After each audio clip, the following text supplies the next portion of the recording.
So they have in the summer 116? Or like that? I think so. I think we have a 160 in the summer. Scary or something. But my sister right now, she's having she had a really small, like a stroke in her brain, and it affected the area of your brain that controls vision. And so suddenly she can't see, but there's nothing wrong with her actual eyes. It's actually a part of her brain. Bookwriter.com is pretty good. So if she looks at something really, really a long time and really concentrates, it will suddenly, she'll go, okay, I see what that is, because it's her brain working to figure it out. But her eyes are still fine. Before it's only worth $1 because they're changing the book. Okay, so in order to get through the material, I had to throw out, section 13.7, but there are a couple things I want to take from it that we're going to use in 13.8. Oh yes, 13.8. How did it there? Because there's a lot of 13 that's not in our curriculum. Yep. So we're only supposed to do 4 sections really, now we're doing 3. 13.1, 13.2, and 13.8. You could throw those out too. I can't. You're so nice, yeah. Oh, All right. So let me ask you something. You know what a function, like what that looks like, for example, visually, right? We've seen this already. What does that look like visually? If I graph it, yeah. And then so many guys are like, I don't know, man, like that. But I mean, if I graph the function, it's going to look like a parabola. Because 0 squared is 0. Both 1 and negative 1 squared come out to be 1, so it's going to look like that. It's curved because the bigger the number gets, the much bigger the output gets. So it's curved for 2 reasons. Because it's squared, so that the other reason then would mean it's growing faster as you go out further. You guys kind of with me? So anything that's not to a first power is automatically going to have somehow be curved. All right, so how are we doing so far? What's kind of like the most important point on that parabola? Yeah, and this is given a certain name, that turning point, the vertex. Good. So this is the turning point, which is called the vertex. Okay, cool. And notice something about the parabola. If you only gave me half of the parabola, I could fill in the other half, couldn't I? In fact, if I told you, let me see if you guys can get this. If I told you the vertex was here, and I told you there's a point right there. So this thing has to look like what? It has to go through there, it has to go through there, and this has got to be the lowest point, right? And it's got to go back up. Can you give me a third point? Did I tell you what the function is? No, I didn't tell you what the function is, did I? I just started to graph it. Can somebody give me a third point? What must be true about this? There's got to be a point right there, yeah. You guys see that? Well, not quite there. How far away is it? You almost got it. How far away is this? 2. So then the other point's got to be, it's the mirror image on the other side, right? So every parabola is going to have this symmetry to it. There's like a mirror in the middle. So if I know a point's there, then there must be his twin point on the other side, the same distance away. Let me stop right there for a second. Does that make a little bit of sense? So it's just the fact that it's symmetric that's kind of nice. I just have to know half of it, and then I automatically know the other half. It's got to be symmetric to it. So then that point would be there, so then it looks like that. Nice big fat. Yeah. All right. So if I told you, let's say I have a parabola that opens down. And a parabola that opens down could represent something like profit. So a company says, all right, if we make 2,000 of these widgets, we'll break even. If we make more of these widgets, let me see, 2, 3. Go ahead and just put the numbers on the agenda. There you go. If we make 7,000 of these widgets, we made too many. We're gonna break even, but we're not gonna make any money. So it's gonna look like this. So if I am in charge of this company, where would I want to be on that graph? 4, 5. Yeah, I didn't really draw this too well, but it's too bad for us. I'd want to be here, right? How do I, now if it's perfectly parabolic, now I kind of just drew it in there, so it's not perfect, you can't really, how would I figure out exactly where that vertex is? What's got to be true about it? What are these two things? These are the what's? That's the x-intercepts, right? That's when the function equals 0 at that point. That's 0 money that you're bringing in. Where must the vertex be? It must be right in the middle. So what's the average of 2 and 7? What's right in the middle of 2 and 7? The midpoint of 2 and 7. 4.5. How'd you get that? You just have to add them, divide by 2, right? 2 plus 7 is 9. 9 divided by 2 is 4.5. 4.5. So it'd be right 4.5. So that would be where the vertex is. Right? Do you guys get that? It's the symmetry. If I know 2 points right across from each other, I know the vertex must be right in the middle of those 2 points. All right. Maybe. Okay. So, help me out then. Let me give you some problems here. How would I find the intercepts for this function?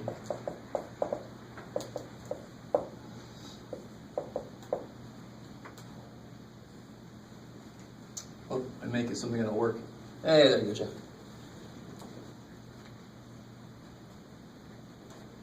How would you find the intercepts? How do you find the intercepts for anything? Right? Set it to 0 and then factor, right? Good. So to find the x-intercepts, you make y 0. And you factor if you can. Now, if I couldn't factor this, what would I use? Quadratic formula. Now we know quadratic formula. You can't tell me if I put a 7 or a 9 there, or 11. Here's one that doesn't work. Oh, 7 and 9 work. Well, 7 wouldn't work. Then you can't just say no, can't do. You'd have to do quadratic formula because now you know it, right? Or you're supposed to know it. So, but I can factor this. How do I factor that? Minus x minus 4 minus 2. So what are the intercepts? The x-intercepts? 4 and 2. 4 and 2. I like it. So setting the parabola equal to 0, making y 0, is the way that we find our x-intercepts. You with me so far? This is kind of cool if you really allow this. Now, you're not always going to be able to find nice x-intercepts. But if you could find the x-intercepts, how do I find the vertex then? So I know it's at 2 and 4 are my x-intercepts. Where must the vertex be? Somewhere here, right? So the vertex must be right in the middle of those two. The vertex's x must be 3. Now what's true about the vertex? What kind of thing is it? What kind of thing is it? The vertex is a what? Turning point. So it's got 2 parts to it, right? So let me slow down here. So if I know my x-intercepts, the x part of the vertex has to be right in the middle of those. But what's the y part? What tells me how high or low the vertex is? How do I figure that out? Plug in. Yeah, if I know what x is, I can figure out what y is. Just plug a 3 in, right? So if I can figure out the intercepts, the vertex must be right in the middle. The x piece. And then how do I get the y piece? Well, how do you always get y if you know x? You plug it in. So what do you get when you plug a 3 in? 9 minus 18 plus 8. Negative 9 plus 8. Negative. So the vertex must be at 3, negative 1, so that's what my picture looks like. That's kind of cool. Let that really sink in. So the idea, it's symmetric, so that it tells me a lot about where points are. So if I know these 2 points, the vertex has to be in the middle. It's doing this that tells me, well, where the hell is it in the middle? The middle is all the way up and down. That's the middle. So when I did this, I'm like, oh, it's here on that line. It's there. Okay, good. I know where, how deep or how high it is, right? So, I'm going to tie all this together. Ready?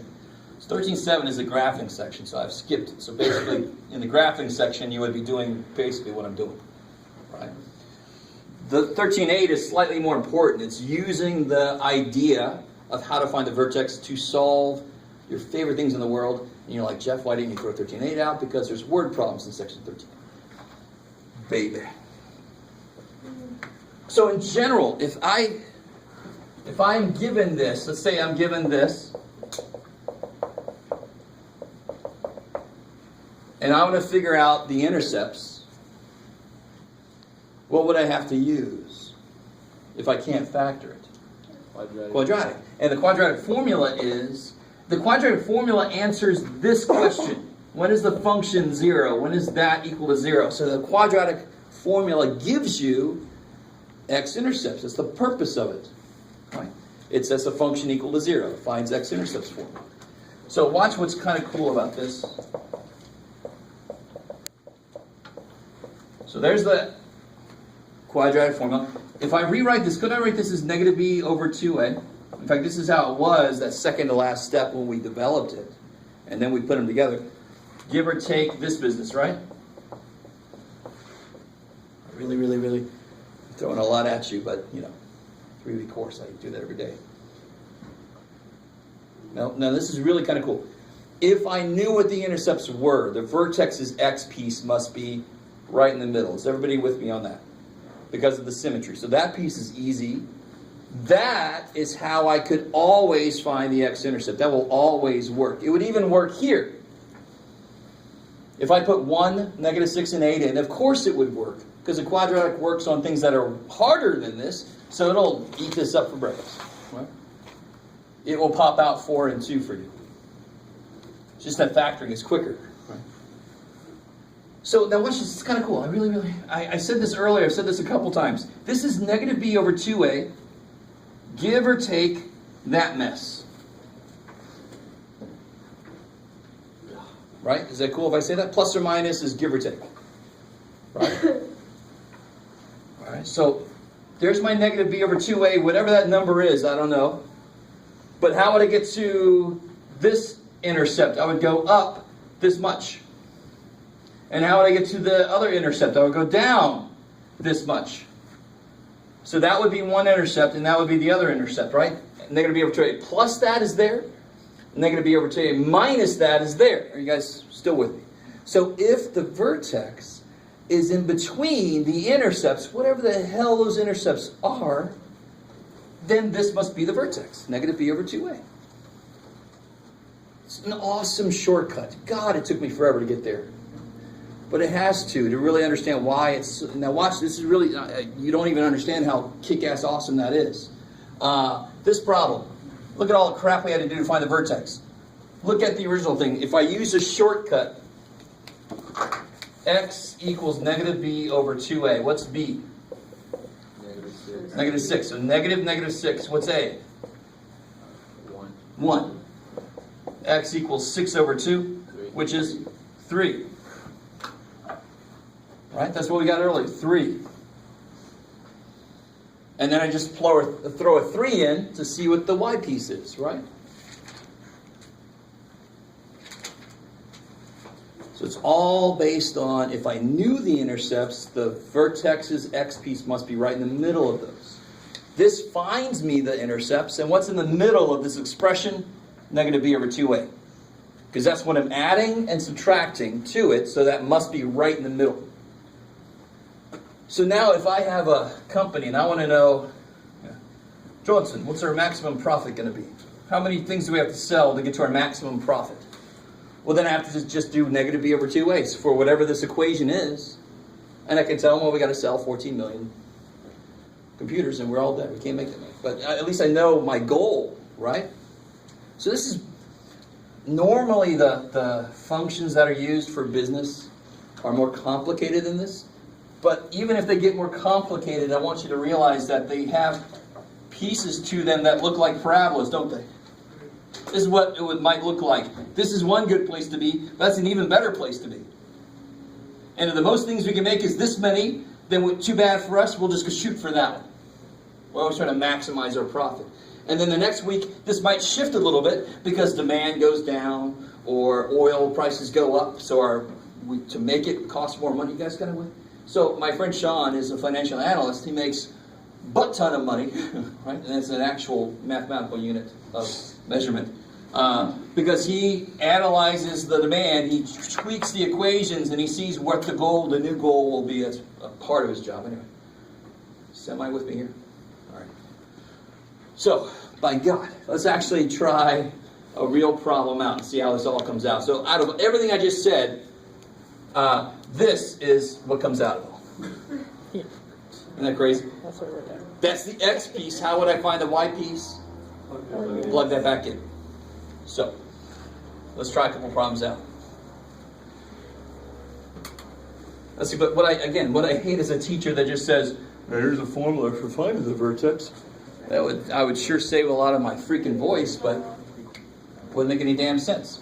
So if I said find the vertex for g of x equals 3x squared plus 12x minus 5.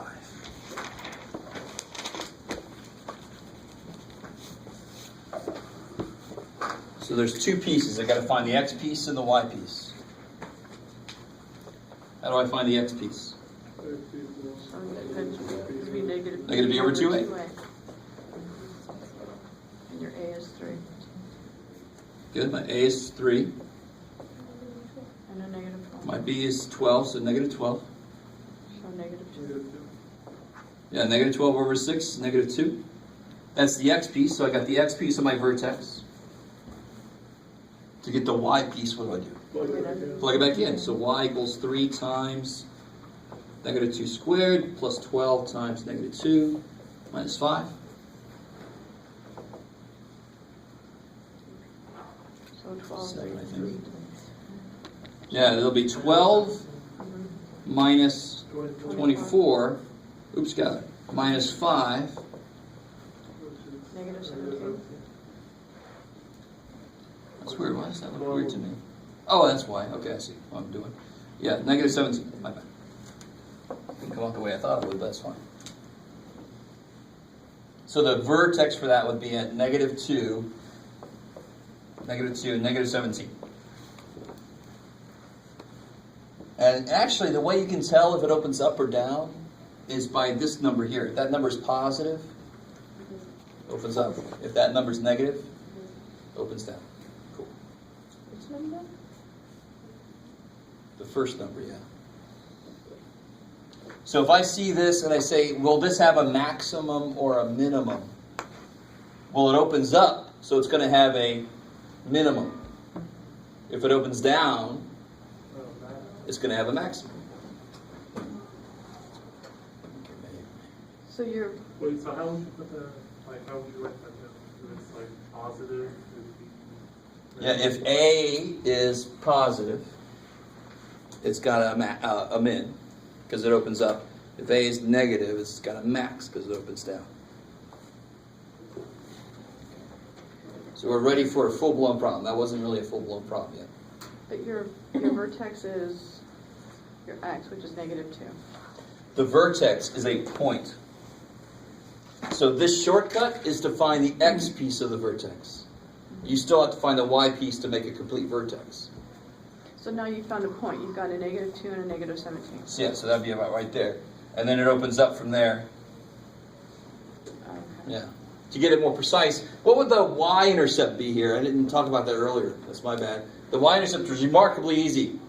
How do you find the y-intercept? You make x0. If you make x0, you get Negative 5. -5. So at -5 is the y-intercept. But again, this section 13.8, you don't have to graph anything. 13 is all about finding the max or the min. Find the maximum profit. Find the minimum cost. Those kind of things. So let's try a true word problem out. All right. Oh, shit. So see, this is page 864 if you have your book with you. 11, number 11. Number 11 says, a furniture builder is designing a rectangular end table with a perimeter of 128 inches. What's the maximum area?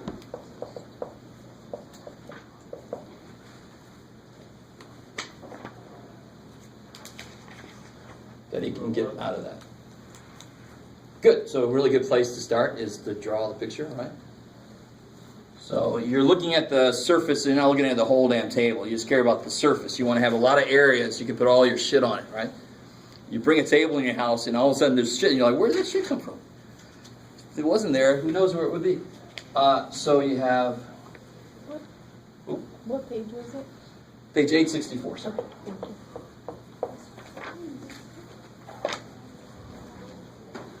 So the picture gives you a hint. I don't know a damn thing other than the perimeter is 128, right?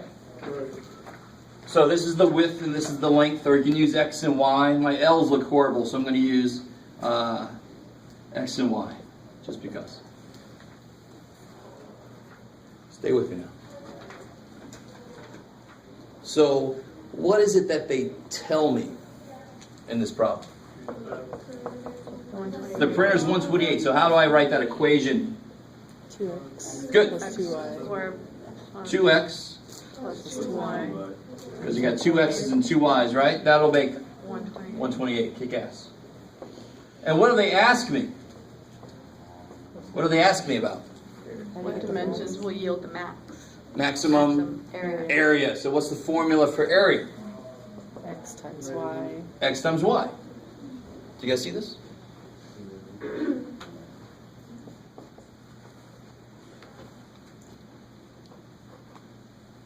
So why do I need two equations? Because I have two unknowns, right? So they always will tell me something, and then they'll ask me something. I write the formula for what they tell me, and I use it inside what they ask me. So what sucks about this is, there's two freaking variables. Stay with me now. Stay with me. How do I use this here? What method can I use here to use this inside this? What can I do with this guy? Substitution. I love it. So what can you do with this guy? Solve for something. What do you want to solve for? I don't care. Solve for x.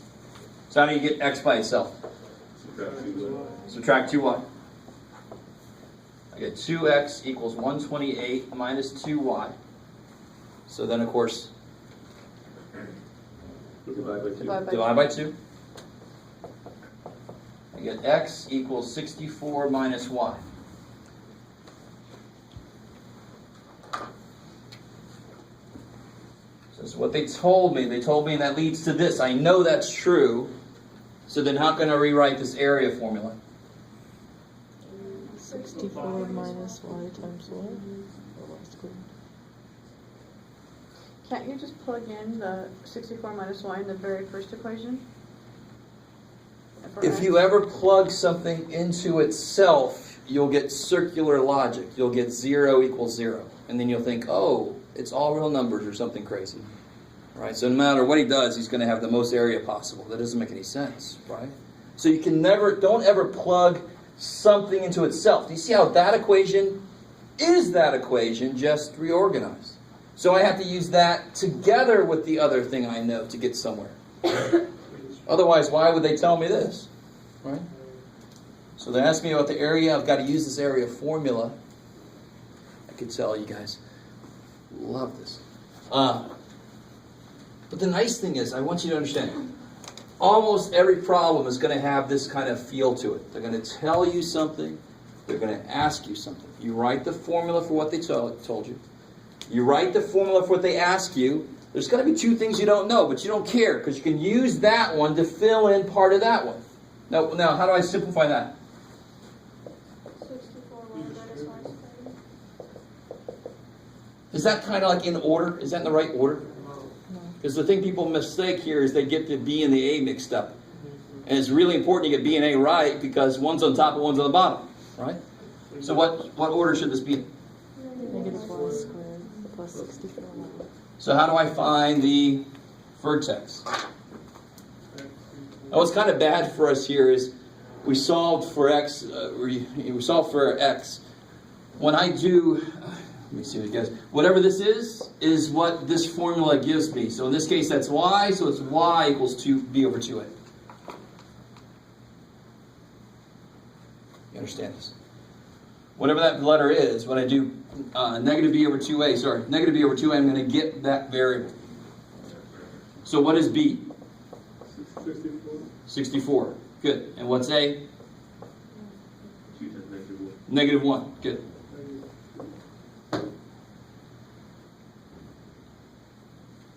So I get Oh, that's negative on the top, I see. Positive 32.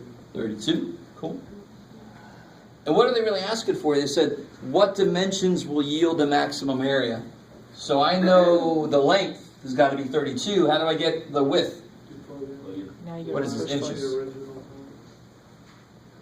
Yeah, what do I know? I know x is 64 minus y, right? What's y? 32. So it's the same thing as before. It's the same thing as solving a system of equations, because that's exactly what it is. Once you get one letter, you can plug it in to get the other letter, right? 64 minus 32 is 32. So this is interesting. This is always true. If I'm designing some quadrilateral, some four-sided figure, and I want to maximize the area, it will always be a square. Always. Right?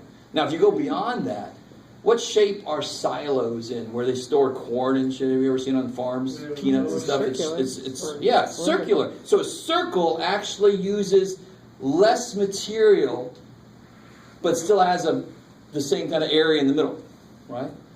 So that's why those are shaped like silos, because that maximizes the volume inside of them. But we're making a table, a rectangular table, so the best shape I can use then would be a square. Using the square makes my area the biggest it could be. Now, what's the area? This didn't ask for it, but what's the area? 1,024 inches. How'd you get that? Square, 32 square. Yeah, 32 times 32. 1,024. Cool. Square inches. Okay. So they might ask for the area. This problem has just said, what's the dimensions? Yes, sir. So you put 32 inches for the dimension. Yeah, well, the dimensions would be 32 by 32. Okay. Yeah, dimension. So both dimensions, the length and the width. Cool. Let's try one more. How did you... I mean, I understand that's the area, but I don't understand why that's the max area. How Try anything else. Well, this is kind of cool. I'm glad you asked the question. So one way to get... 128 inches with less area. Say again? How could you get 128 inches with less surface area? So give me another way to break this up. So I can make it...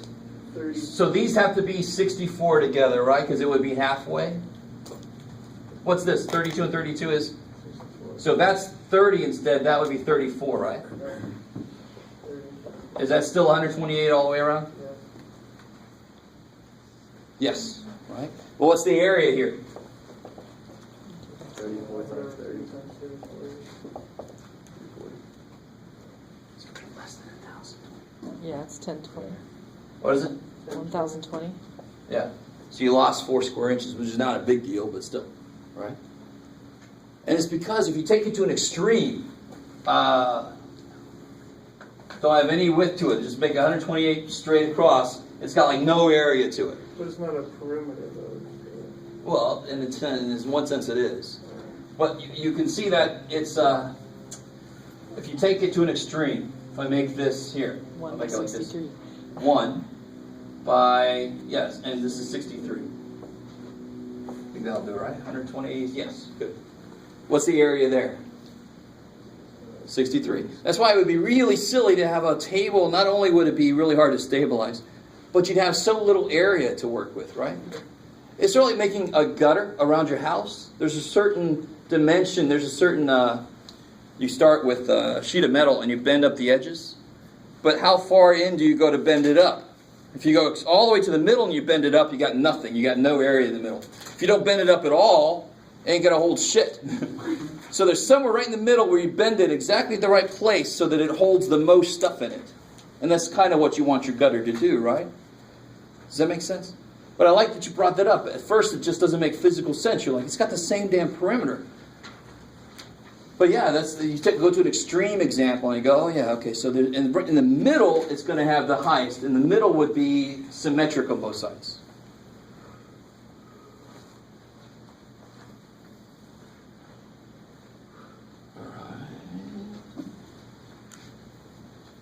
So here's the nice thing. I mean, I actually took one of the harder problems out of the book because several of them already give you the function that you have to work with. So for example, if I said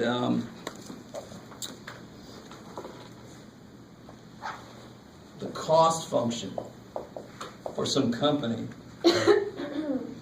making dobros. Anybody know what a dobro is? Dobro is a musical instrument.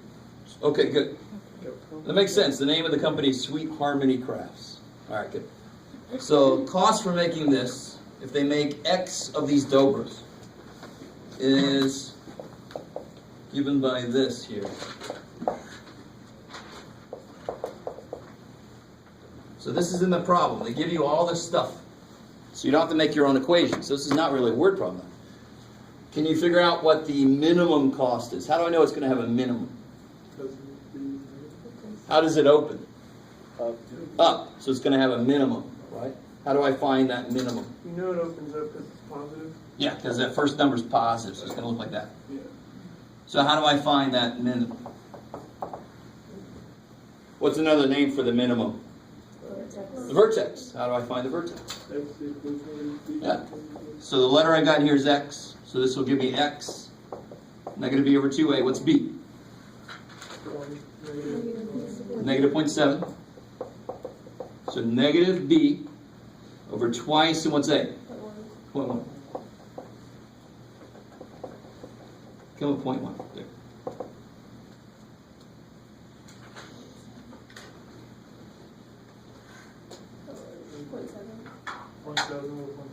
Sure. Which is 3.5. Right?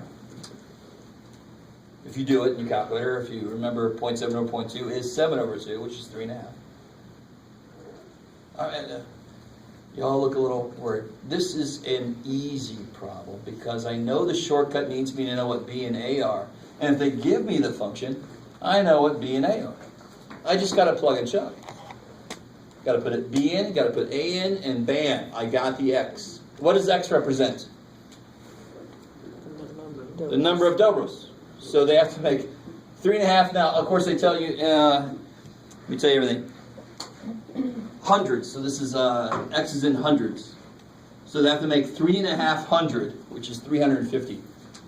So you have to make 350 dobros to minimize their cost. Kind of with me? And why does it make sense that there would be, if you go and you buy 1 can of soda, it's going to cost you some money. If you go and you buy 6 cans of soda, they're going to cost less on average. You kind of with me? So not only, that's kind of like what's going into this function is built in. If you make a certain number of dobros, you're going to have some discounts on the material you have to use. You kind of with me? So that's where this kind of comes from. That's why it's a certain number you can build to minimize your cost. And what would that cost be? How do you figure out what the cost is? Plug it in, yeah. Once you know what X is, you can plug it in and figure out what the cost is. Would you plug in the whole number, or would you plug in the decimal? Yeah, sorry. So this is on the side. This equation has X in hundreds. So you'd have to use 3.5. X is 3.5. What does that mean physically? 350 dobros, because that's what X represents hundreds. But what do I use in the formula? 3.5, because that's what X is. Right? So it'd be 0.1 times 3.5 squared. Just plug it in. 1.2. What is it? 1.2. 1.2? And the cost is in hundreds of dollars. So this would be $120. Pretty cheap to make. Wow.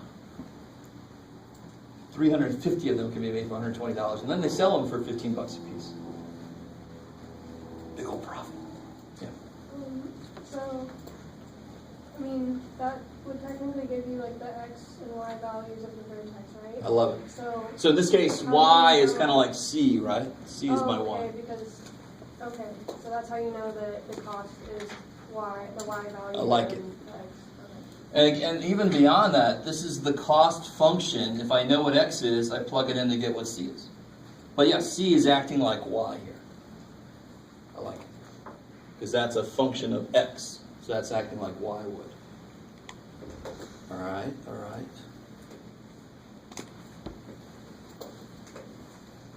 Okay.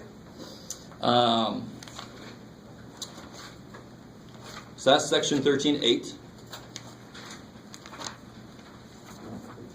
So you got to try some of those out. So my goal for today was to at least make it into 14.1. So I'm going to hit that goal.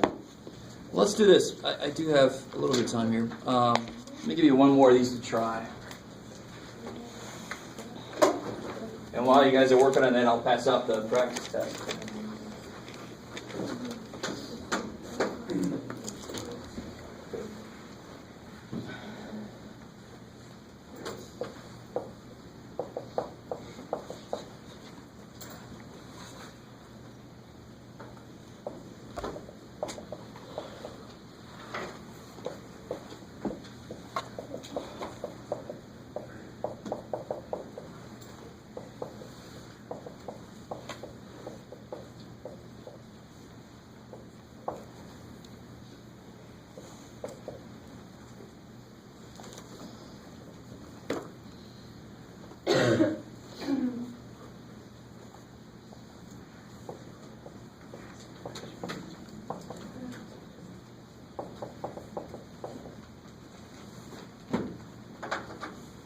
Just like before, if you use guess and check to solve these, it's as if you did nothing, right? You won't get any points for that. So maybe don't go that route.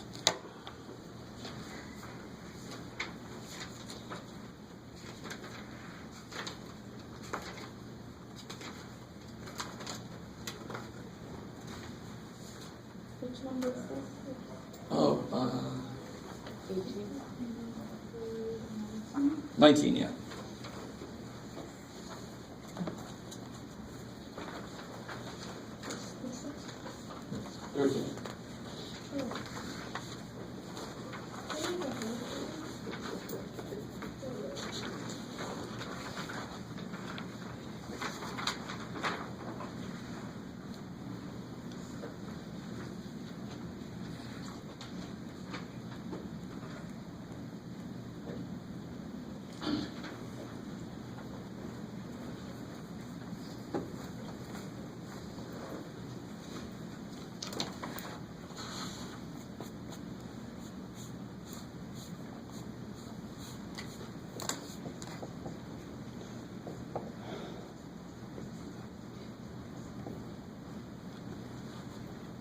So just make sure everybody's on the right track here. How do you write mathematically what it is they tell us? What are the two numbers? Don't know. So what are the two numbers? X and Y. X and Y. Good. So don't know is not good enough in algebra. You know what they are. They're X and Y. All day long. And they're supposed to differ by 8. Y equals x minus 8?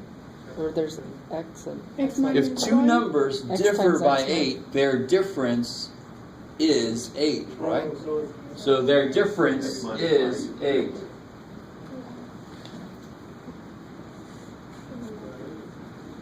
So that's how you write mathematically. The difference between two numbers is 8. The difference between two numbers is 8.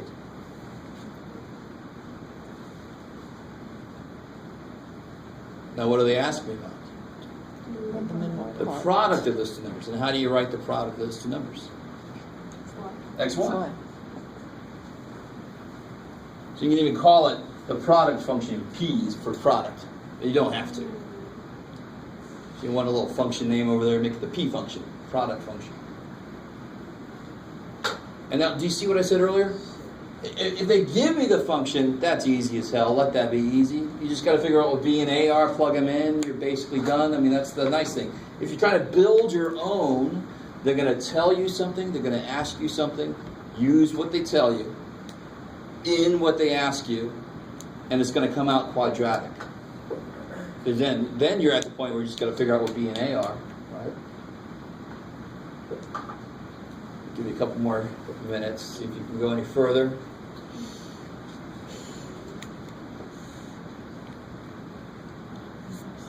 I don't know what part's what. That's the problem.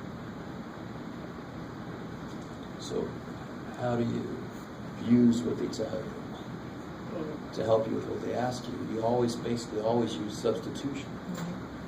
So solve for a letter there and plug it in the other way.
So if I want to use substitution, the easiest thing to solve for is x. I'm just going to add y out of there, right? So then this I can put where? I'm going to replace x with it, right? So again, the product is y plus 8 times y. Do you guys see that? Doesn't that look the same almost as the other problem we did with the table? I mean, they told us something, we solved for a letter. We plugged in the other guy, we got something that looked a lot like this. It's got to end up quadratic, or else we don't know what the hell to do with it. So sure enough, what do I get when I simplify this?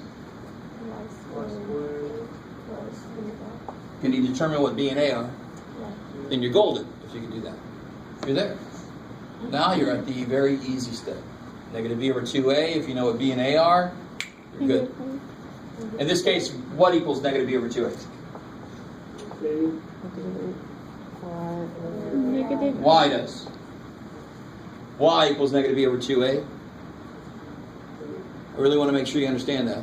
The formula I gave you in the first place was x because I was using the variable x in my equation. What variable is in my equation?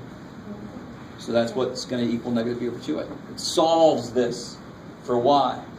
I set it equal to, not even set it equal, it just solves the minimum in this case. So what I get? What's B? It's 8 over twice 1. So I get y is negative 4. And how did I get the other? Plug it in. So y is negative 4. X will be 4. I'm sorry, I don't understand why you've got twice 1 now.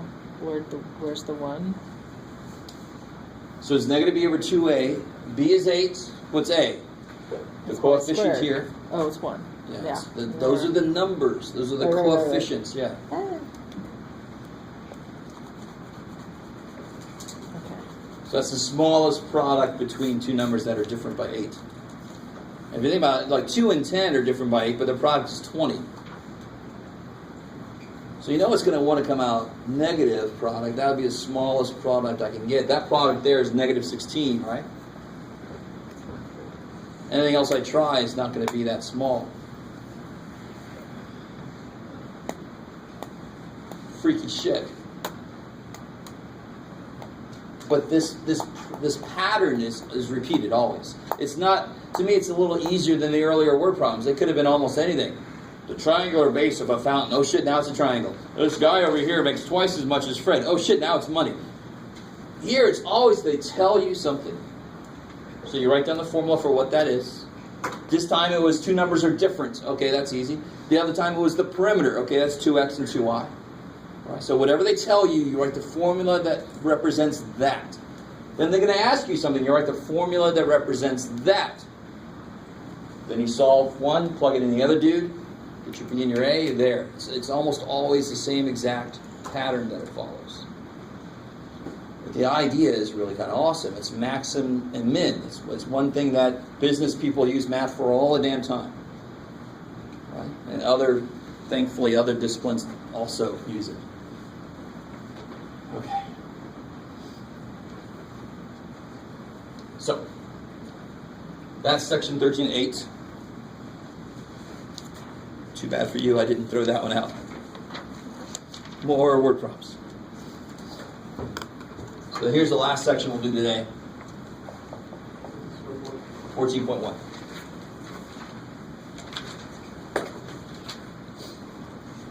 And the first idea in 14.1 is an idea that we've basically already done.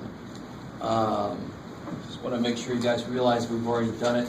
And then show you the weird-ass symbol that is still used for this, that I wish would just go away. But I'll show it to you since the book uses it. Let's say, given that some function is 2 minus 3x squared. Cool. So we've seen problems like this before. You have F, G, and H, and ask you to do all kinds of weird shit with all of them, right? So let's start off nice. What's F of W? W where the X is. Yeah, beautiful. Don't make a big deal out of this. This is not F times W, right? You read it as F of W. So if F of X is 2 minus 3 times X squared, F of W must be 2 minus W. times W squared. Yes, it's substitution, right? So what if I ask you instead, what is F of 4 minus A? Oh, yeah. 2 minus 3 times 4 minus 6. Yeah, the basic idea is very simple. 2 minus 3 times, plug that in, right? 4 minus A squared. Now you have to simplify this bad boy. That's not good enough. Right?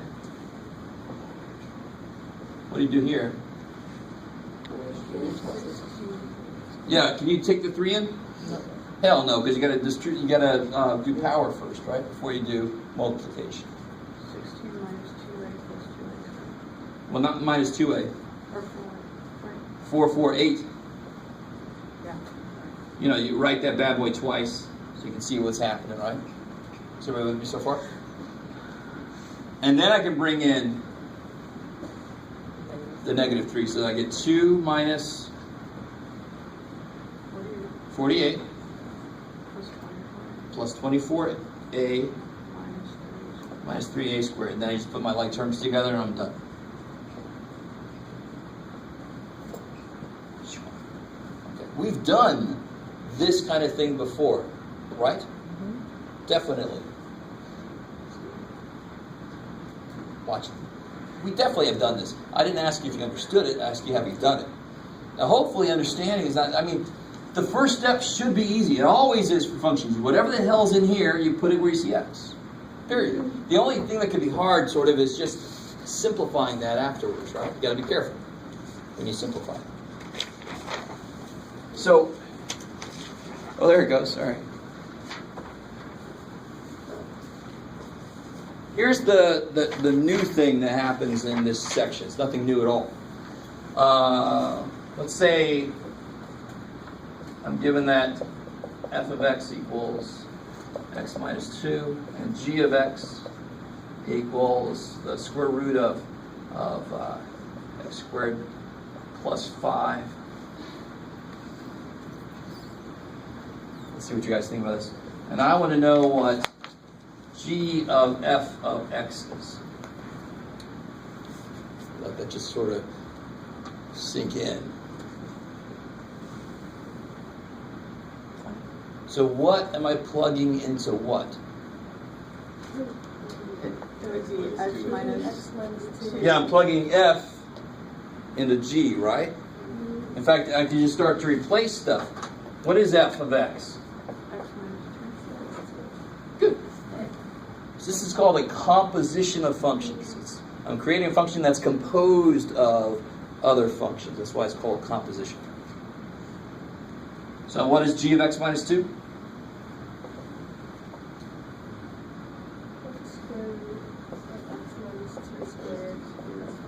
Okay, just take that and replace x with it, right?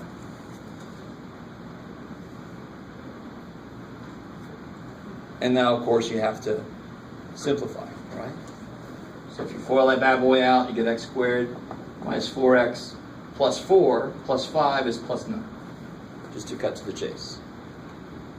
So always simplify there at the end.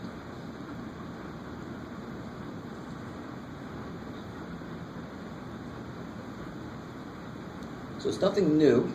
The basic idea of function notation is substitution. So now we're just, instead of putting an actual thing in there, we just put a function name in there, and then I got to go find out, f, what's f? Oh, f is this. All right, that's what I'm plugging in. It's like one extra little step. So it wasn't multiplying them necessarily. Not even the word necessarily should be in there. Okay. It's not multiplying. It's plugging a function into another function. That's In fact, X minus g 2. G by itself doesn't mean a damn thing. It's got to be of something. So like the square root symbol, if I just wrote that, that means nothing. Because there's nothing inside. There's got to be something in it for it to make sense. So would you say this is the square root times 7? No, you would say that's the square root. Oh shit. So this is g of x. This is g of f of x. Which means plug an f of x into g. This means plug a 7 into the square root. All right, good.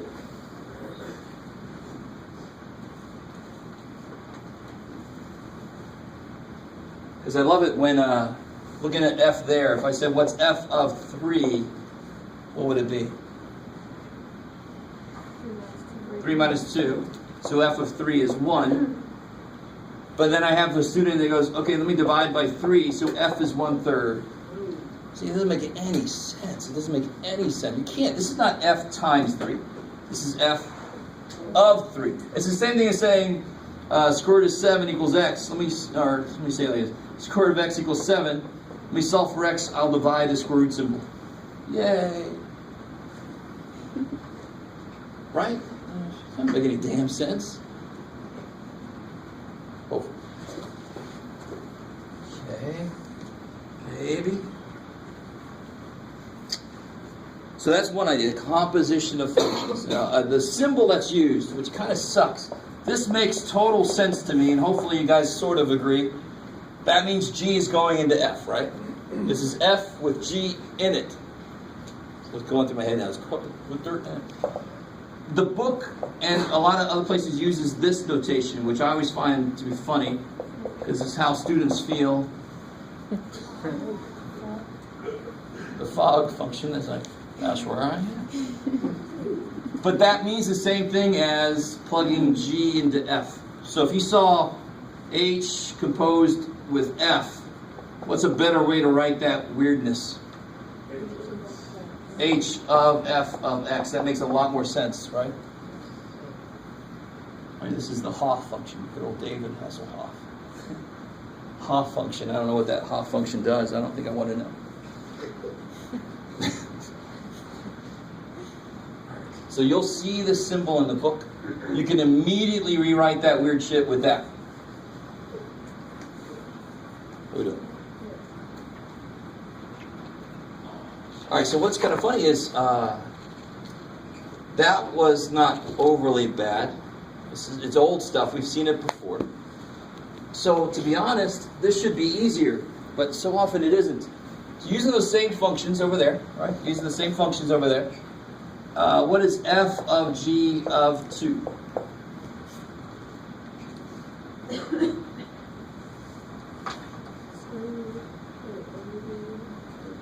So what I would highly recommend, what do you have to know first to be able to do this problem? Well, we know those two things. They're given. So with this problem, what do you have to figure out first? what G is. What G of 2 is. Be careful. When you say what G is, I'm like, well, G is defined over there. You mean what G of 2 is. Being specific. I know what G is. G of X is that.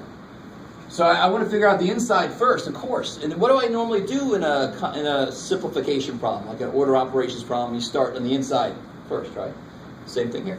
I got to know what the hell G of 2 is, so I know what the hell I'm plugging into poor little F dude, right? So I would highly recommend you kind of figure this out here on the side. What's G of 2?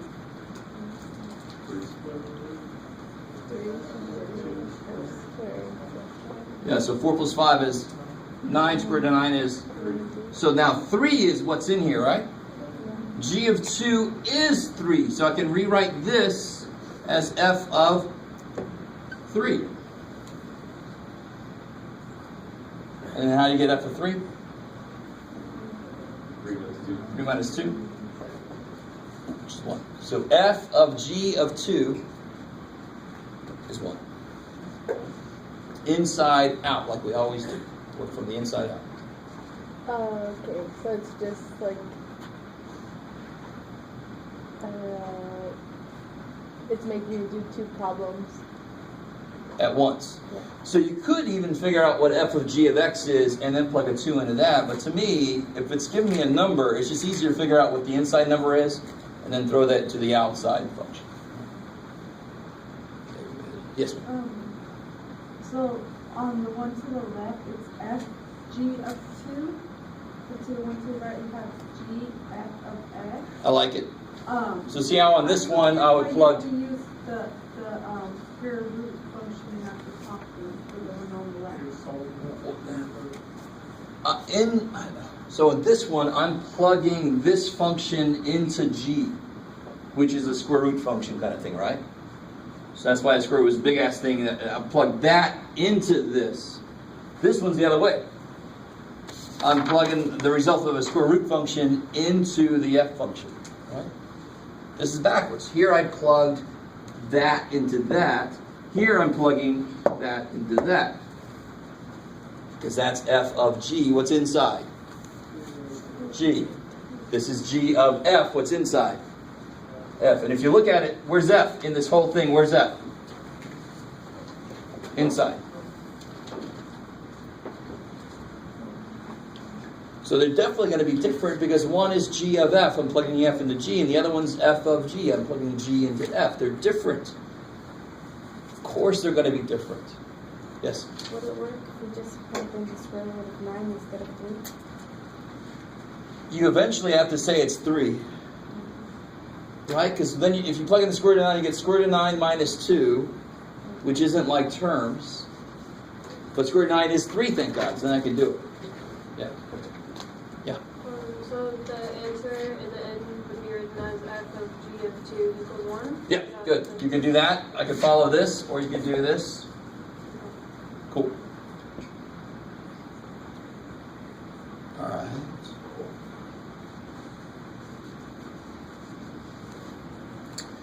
All right. So that's not even the main part of section 41. Right? That's the first little tiny bit, and it's nothing that's really all that. It's not all that new. It isn't. If I say F of 3, I plug a 3 into F, right? If I say F of G of 2, that's a little, it's like, I'm not going to tell you what it, I'm not going to say 3, I'm going to say, oh, you got to go figure out what this is. Right? This is nice. If they gave me this, they gave me the number to plug into F. If they gave me this, they're like, oh, you got to figure out what the number is to plug into F. So that's why we did that first. What am I plugging into F? I don't know yet. Shit, let me figure out what it is.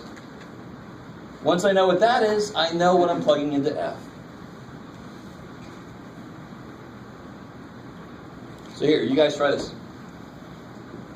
I'll give you 2 different functions here. We've been using those too much.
So let me try something out here. Personally, I don't like to do what I'm about to do, but it might make more sense. I kind of like to do this on the side. But let me see if this makes more sense. F is there, right? F is just there. What is g of negative 1?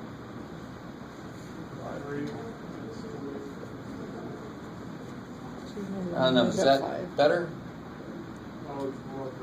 So you just replace g of negative 1 with what it is. Now how do you figure that out? F of... That's 1 times 3 is 3, plus 2 is 5. And then how do you get f of 5? You plug 5 into f. When you plug a 5 in, what do you get? 11 on the bottom. Good. So that's 1 over 11. Bam. Is that somehow better? No? Alright, that's fine. If that's better, cool. Personally, I just like to do that on the side and plug the number back in. But if it kind of makes more sense to see leaving this whole thing there, that's beautiful. It's exact. We got to figure out what that is, work on the inside, so then I know what the hell I plug in F. I don't know what it is. I got to figure out what it is first. Yes, ma'am. I got 11 over 10. In the end part. So f of x is 1 over 2x plus 1. So when you got here, I got that. so when you plug a 5 in, it'll be 1 over twice 5 plus 1. Right? So the top is always going to be, I forgot the. top is always going to be 1. There's no way I can change the top there.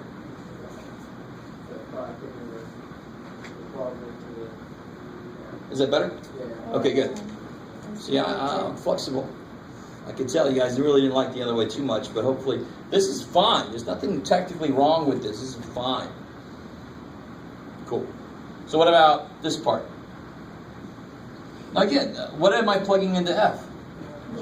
I always have to know that first. And so G of X is what? Square root of x squared plus 5. Who to what time? G of X is...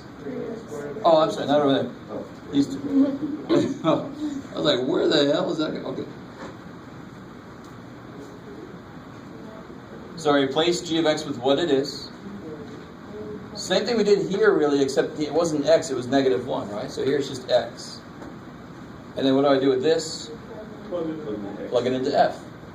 Right? Plug it in for X and F. So it'll be 1 over twice all this mess plus 1. Right, when you plug that into F, so it's 1 over 6x squared Plus 4 plus 1 is plus 5. I like it. All right, good. So that, none of that was really new, to be honest. The weird ass symbol they use, just get over that if you can.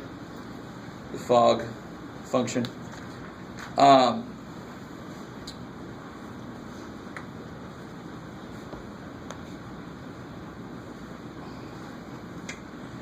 to think about if I have time for that. You guys are pretty wasted. Not in the good way either. You got there in the wrong way. So I think I'm going to have to adjust my stuff up there a little bit. I'll talk about that on Tuesday. You guys all got the practice test, right? Yes. All right, so on Tuesday, we'll probably only get up to 14.3 instead of 14.4. Yeah, become a 14. Okay. So then here, I will probably skip 14.5. I'm going to make this official next Tuesday because I've lost a few people anyway. You guys kind of with me? Just to adjust here on the fly. Is what's going to be on the final everything we've covered in all the chapters? Oh yeah, final's cumulative. So final could have problems from anything we've talked about. Yeah. I like that. You gotta laugh instead of crying. I understand. Finals are always cumulative, period. Everywhere. It's supposed to be anyway. If the teacher doesn't, that's their own damn fault.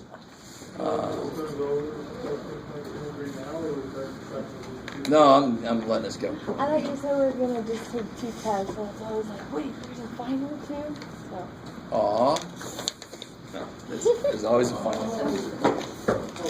Alright, so that's enough for today, yeah. The final going to be also long in size, or the same 3 pages, or? It's going to have to be about the same size as the tests are, right? So you're looking at like 3 questions per thing, really? I don't know. On average, sure.